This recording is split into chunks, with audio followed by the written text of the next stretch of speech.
Welcome to Mike for Spokane 2019.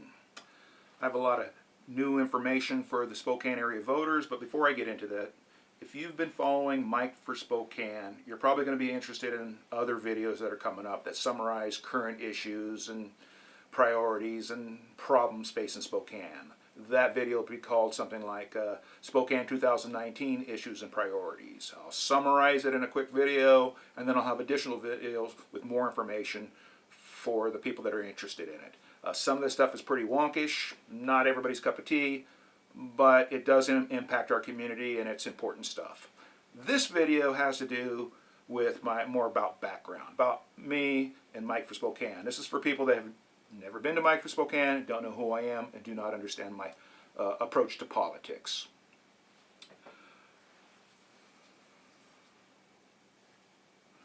My name is Mike Noter. I operate MikeForSpokane.com. I typically operate it during the Spokane mayor elections every 4 years, and then I leave it rather quiet once the voters have made their decision. I don't want to second guess the candidates, the elected, and I don't want to, I want to respect the will of the voters. It's an important part of the process. There's winners and losers, and just because you don't win doesn't mean you don't respect the process, and I very much do respect the process. I don't run down and harass the elected officials. They were charged with a duty, and I respect the will of the voters. I may not agree with them, but that's fine. That's our democratic process under this republic. In the past, I have been a registered candidate for mayor. I do this because I want to be at the debates, I want to be at the forums, I want to interact with the other candidates, I want to be part of the public discussion. This year, I did not register as a candidate for mayor for two primary reasons. One, the PDC. PDC stands for Public Disclosure Commission. It's the state version of the FEC, which stands for Federal Election Commission. Washington State's PDC is a mess. Hundreds of lawsuits, hundreds of thousands of dollars in settlements, massive amounts of taxpayer money and candidate time, money, and energy spent bickering over stuff that doesn't amount to anything. I'm not sure that I want to deal with those people anymore, but there's more to it. Recently, a prominent voice in our community decided to run for mayor. Great, I want more people running for elected office. Well, let's hear what they have to say. Apparently, and I'm hearing this secondhand, so don't hold me to all of this because I need to verify, but apparently she created a website before she declared her candidacy, before she registered.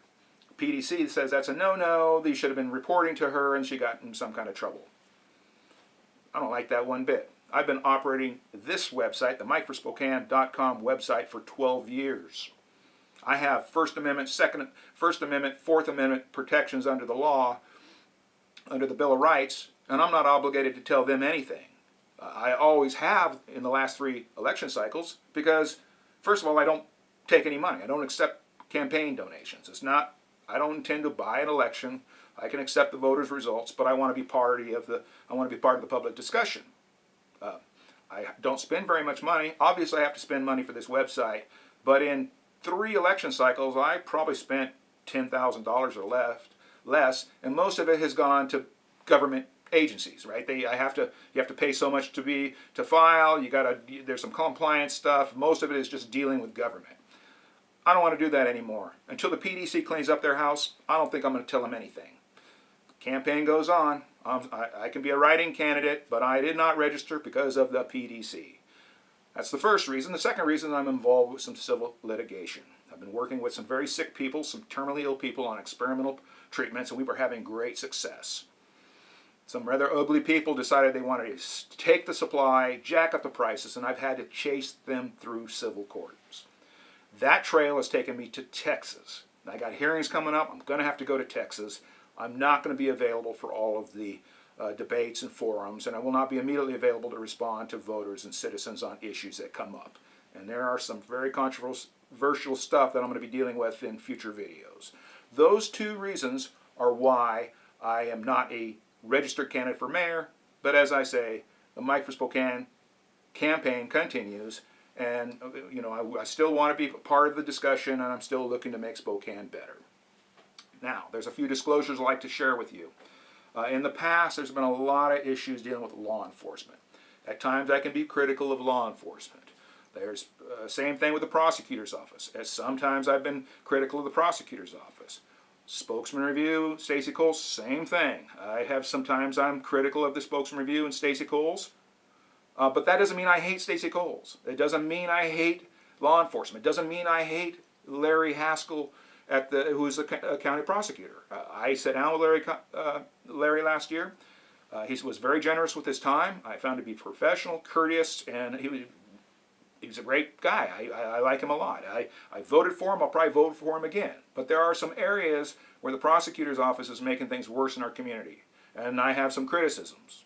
I don't hate Larry. I like Larry. Same thing with the Spokesman Review and Stacey Coles. I have some issues with Stacey Cole in a narrow area. He's probably pretty aware of it by now after 3 campaign cycles. But I do not hate Stacey Coles. I want him to be loved. I want everybody around him to be loved. I want him to prosper. I do not think, however he runs his business is his business. I'm not trying to tell him how to run his business. I do not think he's done anything illegal, to my knowledge. His sister, Betsy, yeah, there's some stuff dealing with the River Park Square fiasco, and some people think might have been criminal activity there. But I can't have a problem with Betsy Coles if I don't have a problem with the mayor, the city council, and the prosecutor's office from that time. So, just to be clear, I don't hate Stacey Coles. I want him to be loved. I want everyone around him to be loved, and more importantly, I want them all to prosper. This idea that the rich are not paying their fair share is not anything I subscribe to. I think government takes far more than its share, and it's wasteful, incompetent, and oftentimes corrupt in the management of those taxpayer resources. I want Stacey Coles and everybody else in the community to prosper. I'd love to see him double or triple his money. He may be pretty wealthy. I don't know. I don't know his finances. It's none of my business, really, but I don't think we're going to see him on the corner begging for a meal, right? But if he doubles or triples his money in, say, 10 years, or give or take, you don't do that sitting in an interest-bearing savings account or a bond. I mean, he might get better rates than you or me, but he's not going to make those kind of gains if he isn't reinvesting it. He's got to have capital investments. He's got to assume risk. He's likely to hire people. All of that expands our community. That creates jobs. That creates benefits. It makes our community prosperous. A lot of the things that the city does restricts the economic growth, and there's inequalities within our community. And I'll give you another example, there's another video coming out on that, has to do with our assessor's office. Now, full disclosure, I know Tom Konas, who's our new county assessor from high school. He's always been a great guy. Don't really have a problem with him, but he acknowledges there's a lot of disparities in the way property assessments have occurred over the last decade or so. We are seeing single-family dwellings, $150,000, $200,000 homes, seeing 30, 40, 50% increases in their assessed value, while we're seeing malls, banks, and hotels going up 1, 2, 3%, or even dropping, even after the properties sell at a tremendous premium to assessed values, and they still stay low. We're seeing $1 million condos that pay no property taxes at all for a decade, but the senior citizens and the low-income people are getting hammered all the way through. That's a problem. I've already talked to Tom about it. I'll share the videos later. He acknowledges it. But the more important thing is, I don't hate the assessor. I don't hate the prosecutor. I don't hate the publisher of the Spokesman Review. They all have difficult jobs. It's not easy running a paper. Everybody's going to second guess your output. County prosecutor, what a tough job, man. Very emotional, very stressful, a lot of stuff going on there. Same thing with Tom Konas in the assessor's office. It's not an easy job. He has to raise these funds because our politicians are sure going to spend the money. I'm not here to second guess their operations, but at the intersection of media power, government power, some of these inequities, to stand for the citizens, the individual citizens, I have to be critical. It's not that I hate them. I want them. They're all part of the Spokane community. They all have the capacity to make us better. It's this open dialogue. They'll be critical of me. I'll be critical of them. But it's not a hate thing. I just need to be clear about that. People come to me and say, "Oh, you hate this and you hate that." No. The first casualty of politics is truth. People will say anything to get elected. And a lot of campaigns in Spokane, as well as regionally and nationally, is all about defining your opponent. You got to turn him into a monster.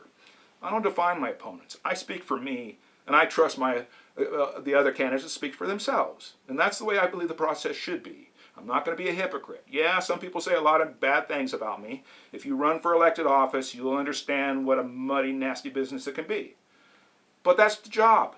You know, you have to be thick-skinned. You have to let some of that stuff roll off. There's no reason to climb in the mud with them. Just stand by your convictions, state your case, let the voters decide. Now, I'm going to have a lot more for you. Look for these videos coming on. I've got some more background information. But just to let you know, Mike for Spokane is still in operation.